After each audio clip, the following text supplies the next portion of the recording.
இயேசு கிறிஸ்துக்குள் பிரியமானவர்களே, உங்கள் அனைவருக்கும் என் அன்பான நல்வாழ்த்துக்கள்.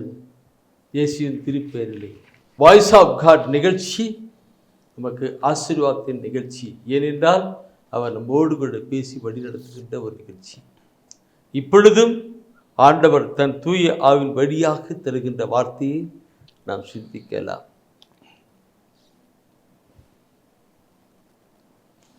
Holy Spirit, Holy Spirit.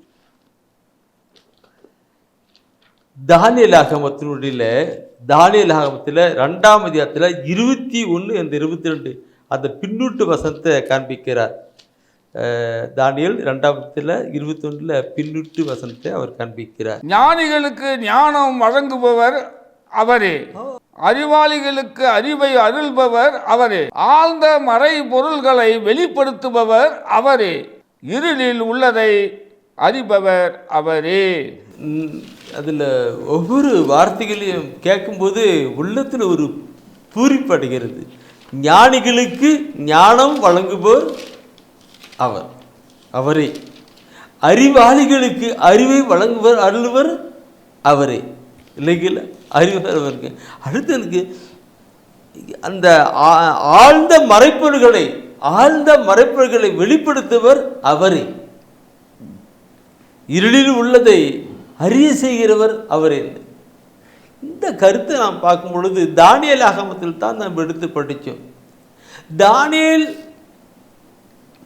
அந்த இறைவாக்கினருக்கு கடவுள் கொடுத்திருக்கிற ஒரு காட்சி தான் இது. தானியேலுக்கு கடவுள் ஆவியானவர் கொடுத்து இப்படிலாம் கொடுத்து செயல்பட்டார். இது தானியேலுக்கு மாத்திரமல்ல, இன்னைக்கு நமக்கு எல்லாருக்குமே கொடுக்க அவர் சித்தமுள்ளவராக இருக்கிறார். இந்த கருத்தை ஒவ்வொரு கருத்தையும் கொடுக்க வல்லவர் இருக்கிறார். நல்ல ஞானமுள்ள பையன், நல்ல அறிவாளி உள்ள பையன் பிள்ளை, அறிவாளி, நல்ல விவேகமுள்ள பிள்ளை பையன், அப்படிலாம் நாம் சொல்லுகின்ற நிலைக்கு கொண்டு வருகிறது தான் நம்முடைய அருமை ஆண்டவர். இது தானியேலுக்கு மாத்திரம் அந்த காரியத்தை கொடுக்கல, நமக்கு எல்லாருக்குமே கொடுக்கிற வல்லவராக இருக்கிறார். ஏசியா புத்தகத்தில் 11ஆம் அதிகாரத்தில் 2வது வசனத்தை பார்க்கணும் போது அது பிரித்து பார்க்கணும்னா அவர் சொல்வார், அதில் என்ன சொல்லிருக்கும், ஆண்டவருடைய ஆவி அவர்கள் மேல் தங்கியிருக்கும்.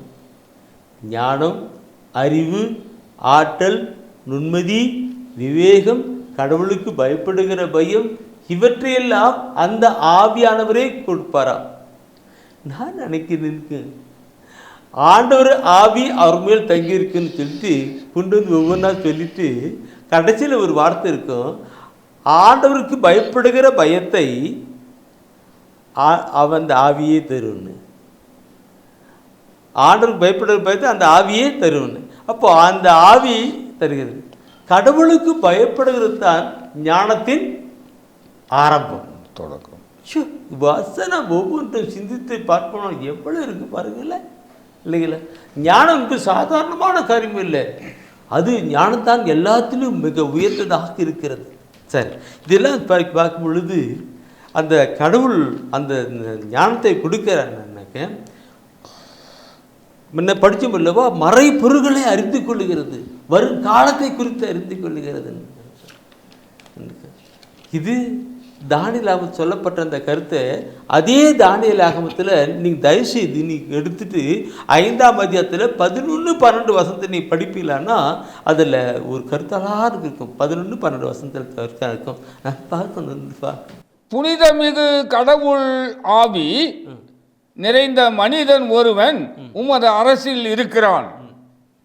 அந்த தானியேல் வேத்தகு விவேகமும் அறிவும் உடையவன். பாருங்க, நாட்டில் ஒரு குழப்பமான சூழ்நிலை, அந்த குழப்பமான சூழ்நிலைக்கு பொழுது கடவுளுடைய அந்த ஆவி நிறைந்த ஒரு மனிதன் இருக்கிறார். யாரு? தானியேல். அந்த ஆளுக்கு எல்லா கருத்துக்களும் வெளித்தரும் சொல்லி அங்கே சொல்லிக் கொடுக்குறாங்க. அப்போது தானியேலை கூப்பிட்டு விளக்கம் கேட்டு பெரிய ஒரு விடுதலையின் கருத்தை பெற்றுக்கொள்ளுகிறார் அந்த அரசன். ஆம் அன்பானவர்களே, இன்று நம் ஒவ்வொருவருக்கும் கடவுள் அந்த ஆவியை கொடுத்திருக்கிறார். அந்த ஆண்டவரின் ஆவி நமக்குள் வருகிற பொழுது நல்ல ஞானமும் அறிவும் ஆற்றலும் நுண்மதியும் தந்து அதை நடப்பிப்பார். ஏதாவது ஒரு ஆலோசனைக்கு இப்போ இன்னைக்கு தானியேலை வந்து அந்த அரசன் கூப்பிட்டு கேட்டு கொண்டு வந்தான். அதே போல் நாம் இருக்கிற பகுதியிலே அவரை கூப்பிடுங்க, நல்ல நல்ல ஒரு கருத்து சொல்லுவாருங்க. அந்த சகோதரியை கூப்பிடுங்க, அவங்க நல்ல கருத்து சொல்லுவாங்க. இந்த கருத்து சொல்லுகிறது ஞானமுள்ள கருத்து, விவேகமுள்ள கருத்து, அறிவுள்ள கருத்து கொண்டு வருது சொல்லுவாங்கன்ற கருத்து எங்கிருந்து வருகிறது? கடவுளுடைய ஆவினாலே. என்று நீங்களும் நானும் கடவுளுடைய ஆவியை பெற்றவர்களாக ஞானத்தையும் அறிவையும் விவேகத்தையும் வெளிப்படுத்துகிற மக்களாய் கடந்து போக்கணும். அது நம்மை படைத்த ஆண்டவர் விரும்புகிறார். அதுக்காகத்தான் இந்த நாளில் தானியேலை போல வரணும் மகனேன்னு சொல்லிக் கொடுக்கிறார். ஒப்பு கொடுத்து நாம் கடந்து போகலாம். அன்பின் ஆண்டவர், எங்களை முற்றிலுமாய் தாழ்த்தி உங்களுடைய சமூகத்தில் ஒப்பு கொடுக்கிறோம். உங்களுடைய ஆவியை எங்களிலே நிரப்புவீராக. உங்களுடைய ஆவியை எங்கள் இல்லத்தை நிரப்புவீராக. நல்ல ஞானத்தையும் அறிவையும் ஆற்றலையும் நுண்மதியும் விவேகத்தையும் அந்த ஆவியின் வழியாக தந்து எங்களை ஆசீர்வித்து உயர்த்துவீராக. நாங்கள் வாழ்கிற பகுதியிலே, நாங்கள் வாழ்கிற சமுதாயத்திலே ஞானமுள்ள மகளாக நாங்கள் வாழ்ந்திருக்க கிருபை பண்ணோம்.